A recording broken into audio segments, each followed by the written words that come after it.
Hi everyone, this is my Z80 MBC2 mini computer. Finally got it into an enclosure. This is a $5 craft box from Joann Fabrics that I bought and stained. Just some stain I had lying around.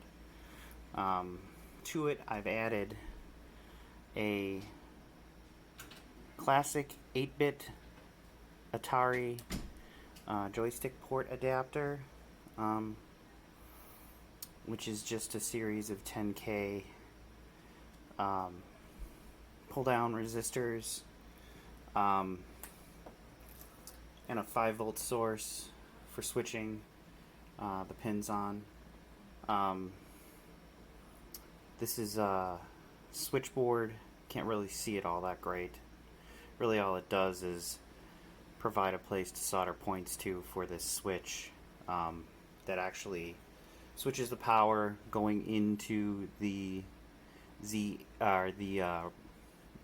Raspberry Pi Zero.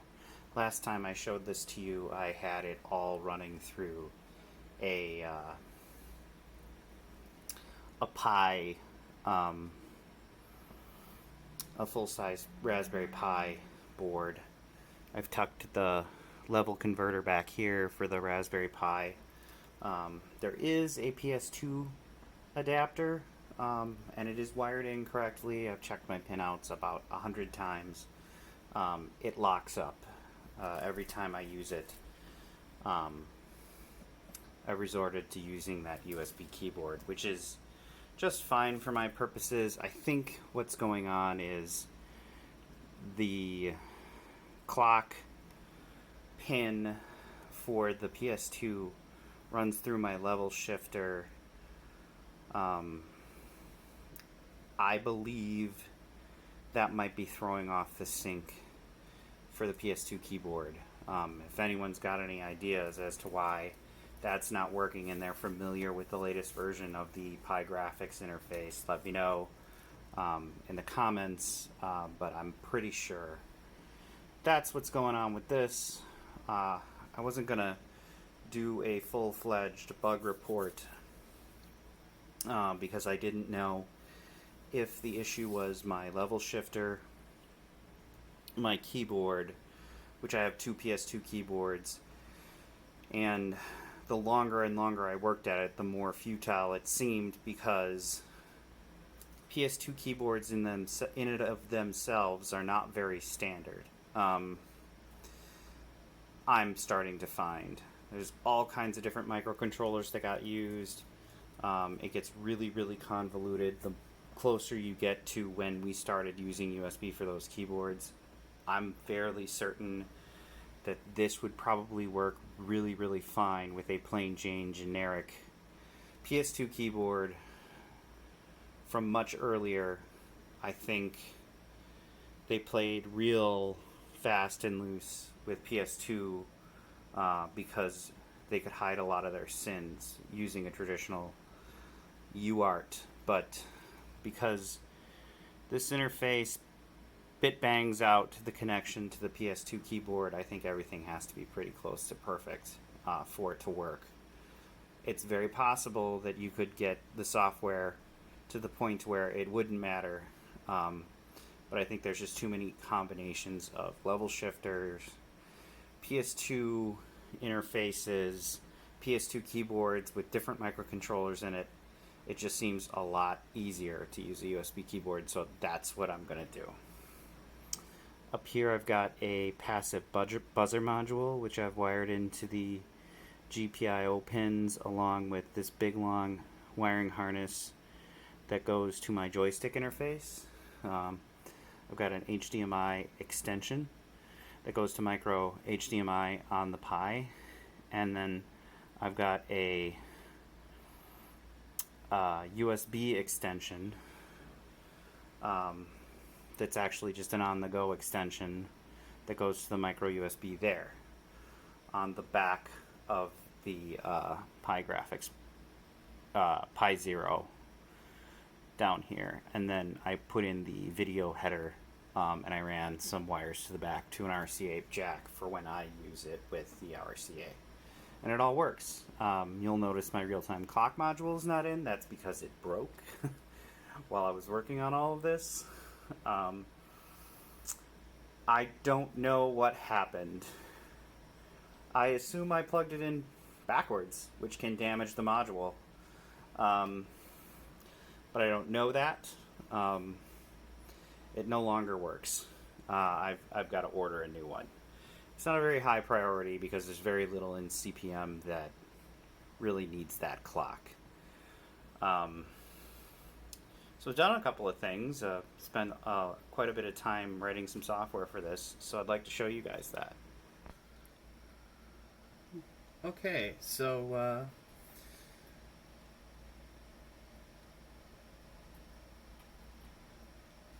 wrote a program to test out the features of the game port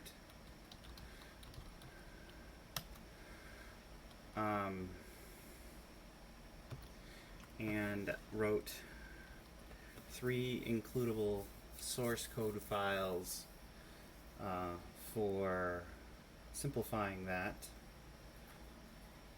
One for joystick, one for sound, and one for the graphics features of the PiGFX terminal. So how this works is this is a test program that just runs through all the different options available, and I've actually got this hooked up HDMI to kind of showcase the quality a little bit better. Usually I'm using the TV, but I felt like I kind of wanted to show you guys how this all works and what the best quality can look like.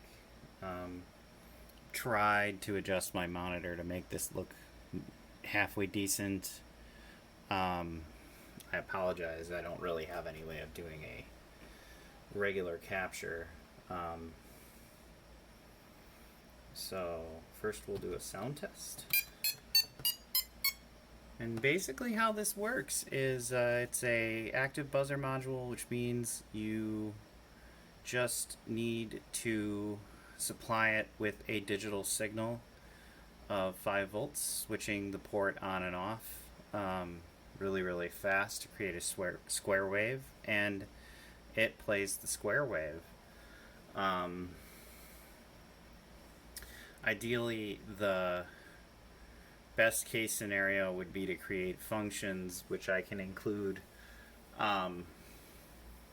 into programs and actually just give it a real note value and octave, and it will just play it. I'm not quite there yet, but I have it to where I can obviously play some different frequencies. The port switching actually needs to happen so fast that in Pascal you cannot use the delay function. You have to use normal loops to create pauses, and I probably could write something in assembly language to create very tight, accurate loops. I'm just not there yet. Another thing I did was I've got a function that lets me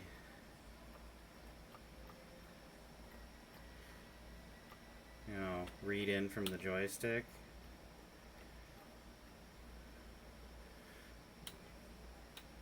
Hold the button to get back to the menu. And then also I wrote a little test pattern that kind of shows you all the colors available to the terminal. My thoughts on the graphics mode for the PiGFX interface. A couple of things that they're talking about doing. 8-bit interface, that would definitely make things better. Right off the bat, you'd be able to write directly into graphics memory. I liken this to drawing with sand from about 5 inches above the canvas, and the sand is colored, and you can drop it onto the canvas, but you can't do anything once you let it go. It goes where it goes. So basically, how this works is we're sending control codes, ASCII control codes, to the terminal over a serial interface. And they are running instructions on the terminal, which kind of write into the graphics memory. But as you can see, if you start to do lots of operations, and granted, some of these are very, very are slower because it's in Pascal and not in assembly. But I mean, the top piece draws almost instantly, and that's only 16 rectangles. So it's only when you start to draw all the little individual rectangles where you do all of the color gradients that it actually starts to get kind of slow. And I think that's a combination of how I have the loop set up, and also the draw speed is not instantaneous.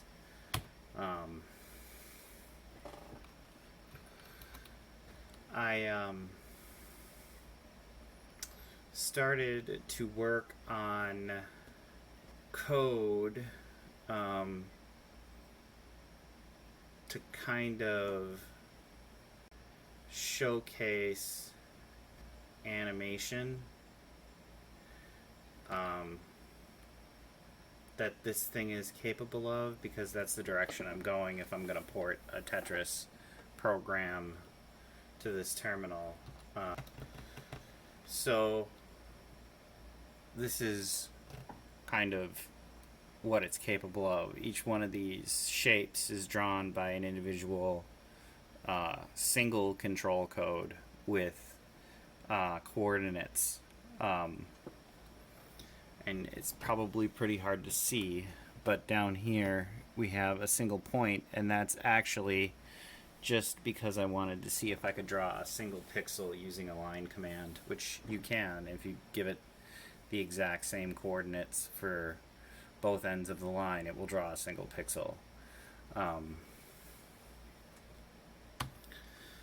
You can also do standard ASCII graphics. I apologize, that does not look very good on my phone. Basically, that is red letters, or blue letters on a red background.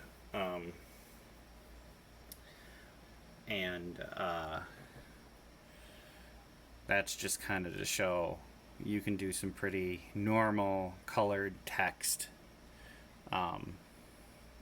inside the terminal. So I made an animation that is literally just a box being moved on the screen. And well, this is what it looks like. There's a lot of tearing. And that's after trying to work with it a bunch of times.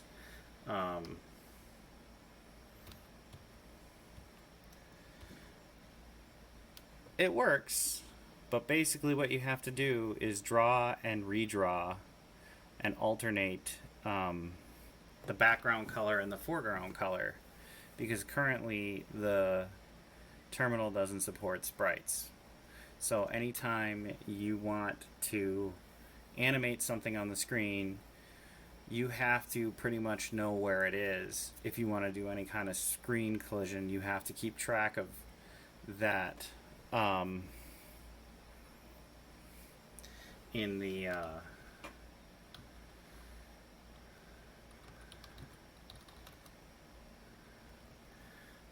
you have to keep track of that in the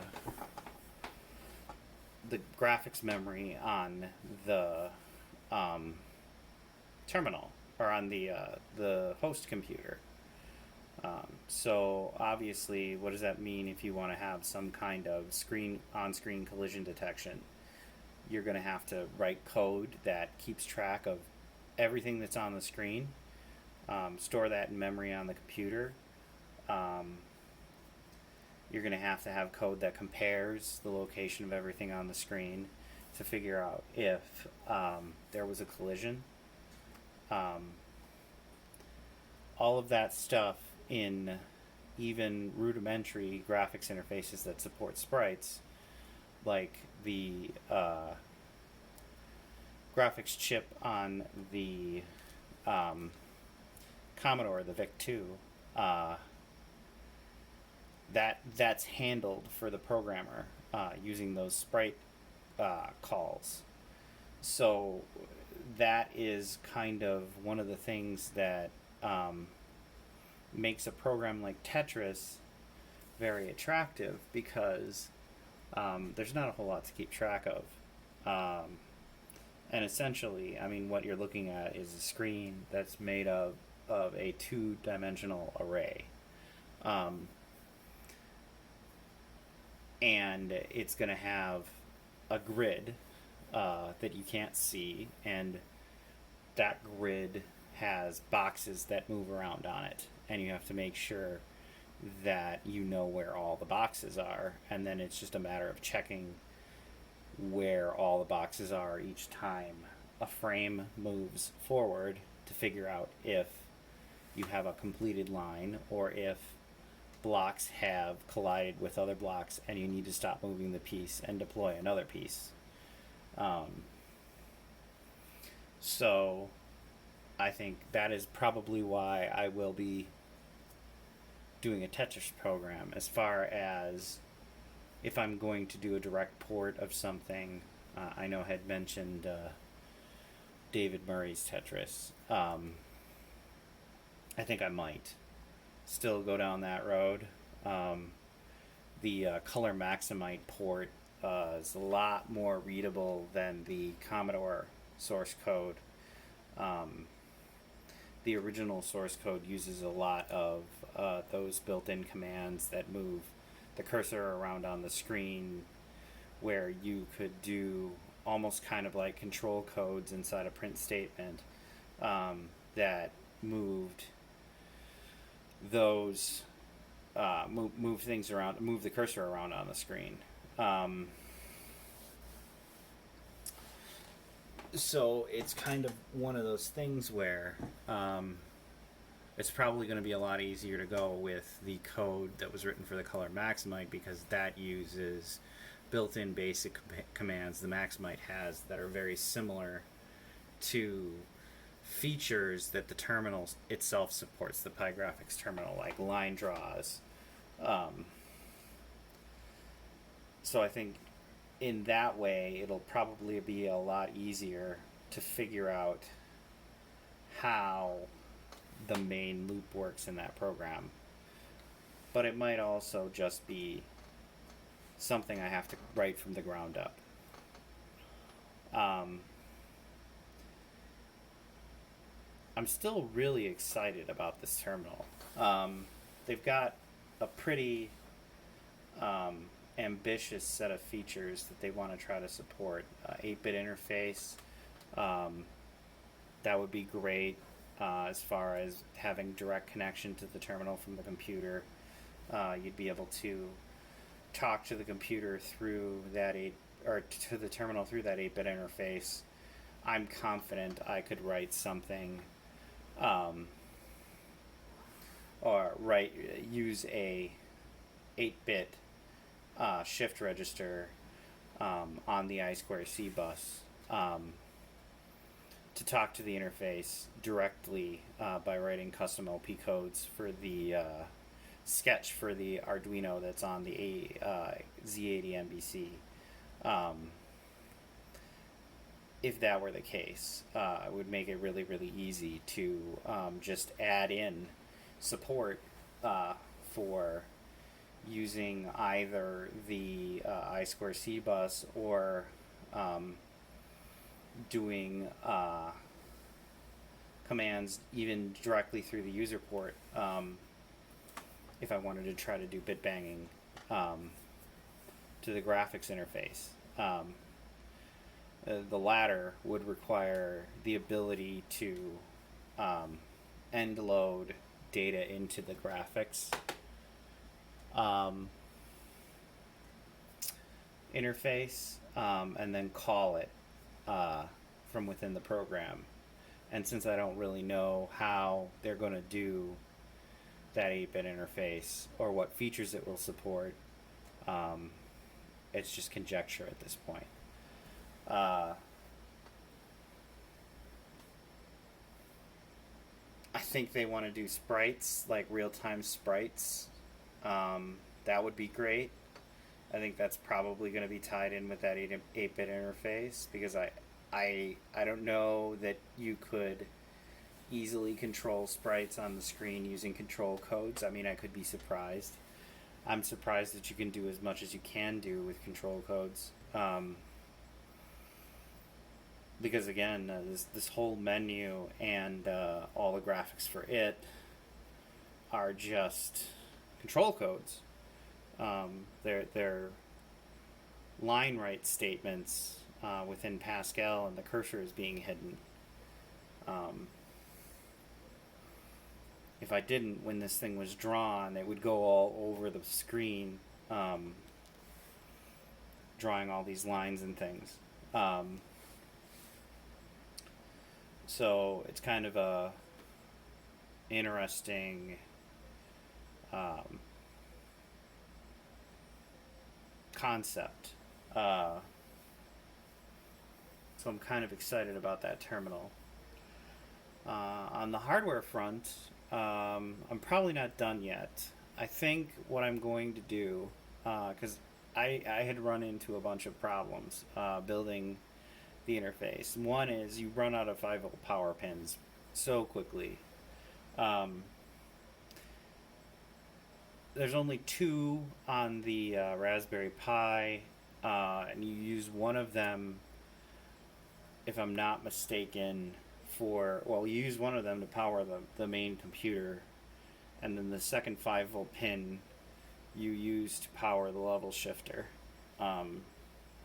So at that point, then the only place you can get 5 volts is either directly off the general purpose I/O on the main board, which I end up using the 5 volts for the joystick adapter and the buzzer on that, and there's 2 separate ground pins on there, and then I use the 2 5-volt I2C pins, or the 5-volt and ground pins on the I2C to do power for the keyboard. So I think what I'd like to do is make a little PCB, custom PCB, that the PiGFX interface gets soldered, or the Pi Zero gets soldered to directly, and I'll power the whole thing over the 5-volt GPIO pins, and I'm going to break out almost like an extra 5-volt rail that comes directly off the USB that's switched, that goes to the 5 volts for the computer and the 5 volts for the PiGFX interface, and the 5 volts for the level shifter, and they all come directly off of the 5 volts that are that feed the USB, or feed off the rear USB port. I think that would well, and then of course I guess I could put a whole header of 5-volt pins and 3.3-volt pins so that I could just pull voltage directly off the terminal board if I needed it. But I think probably I only need to have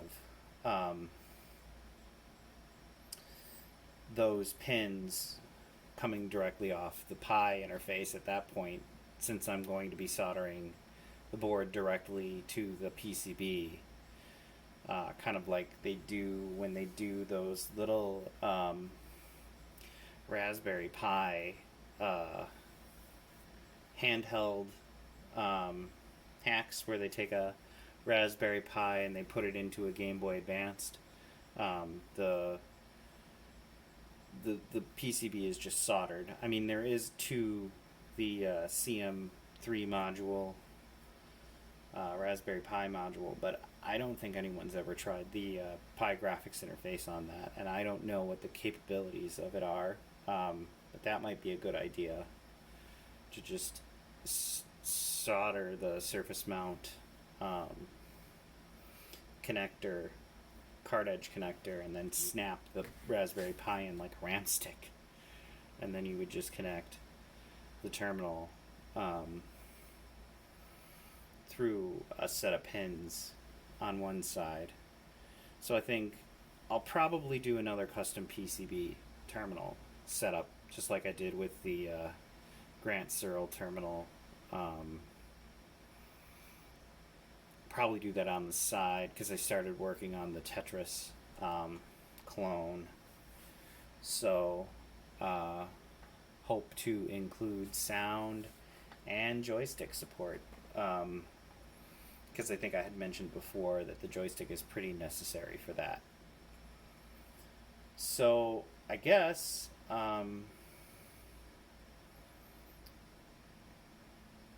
that's pretty much it.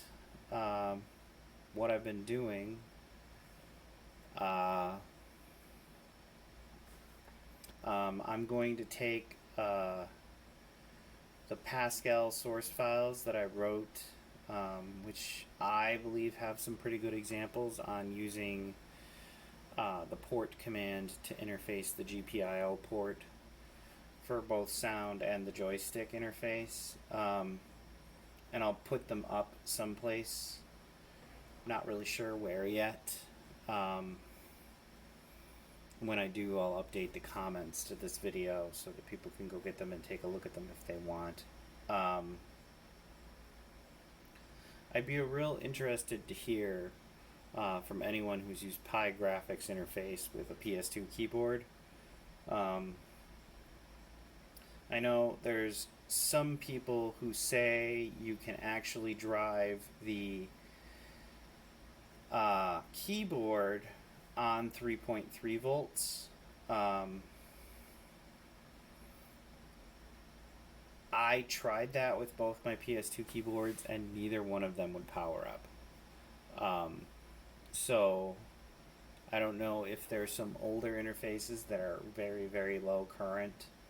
But both mine say they draw 200 milliamps, which seems like a lot for a keyboard.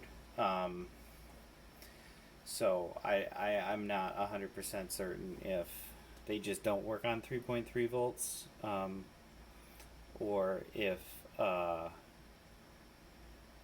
there's more to that. So I hope you guys enjoyed this, and I am excited where this is going. I'll update you guys as I run into stuff, and thanks for watching.